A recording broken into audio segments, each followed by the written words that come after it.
নীলফামারীর কিশোরগঞ্জে আগাম আলু রোপণের পরে পরিচর্যায় ব্যস্ত সময় পার করছেন এই অঞ্চলের কৃষকেরা। এই অঞ্চলের জমিগুলো একদম উঁচু বেলে দোআঁশ মাটি হওয়ায় প্রতি বছর আগাম আলু চাষ হয়ে থাকে।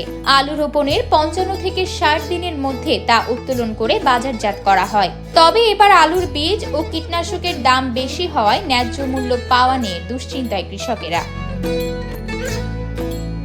বিভিন্ন এলাকা ঘুরে জানা যায় কৃষকেরা আগাম আলু চাষের পরে আলুর পরিচর্যায় ব্যস্ত সময় পার করছেন।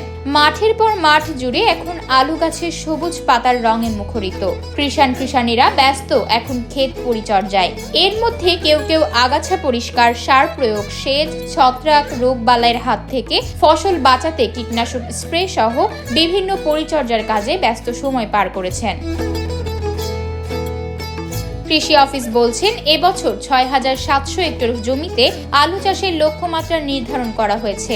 এর মধ্যে আগাম আলু ৪৭০০ হেক্টর। প্রাকৃতিক দুর্যোগ যদি কোনো ক্ষতিগ্রস্ত না হয় তাহলে ১,৬০,০০০ মেট্রিক টন আলু উৎপাদন আশা করা হচ্ছে।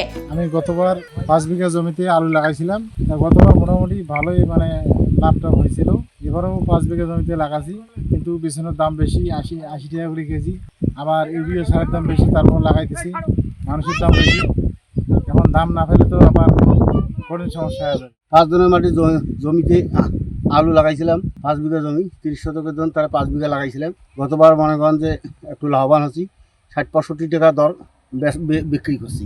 এবারও 5 বিঘা জমিতে আলু লাগাইছি, সারের দাম বেশি একটু। আমি এই আলু লাগাছি 6 বিঘার মাটি, বীজের দাম বেশি। কিছু আলু বীজ কিনে থুছি আর কিছু কিনছি ৭০-৭৫ টাকা কেজি। হ্যাঁ, সারের দামও বেশি। কারণ আলুর বাজার যদি আমরা নতুন আলু যদি বাজার না পাই তাহলে গাছ তো মাঠে মারা যাবে। উপজেলা কৃষি কর্মকর্তা লোকমান আলম বলেন, এবার আবহাওয়া অনুকূলে থাকায় আলুর ফলন ভালো হওয়ার আশা করছি।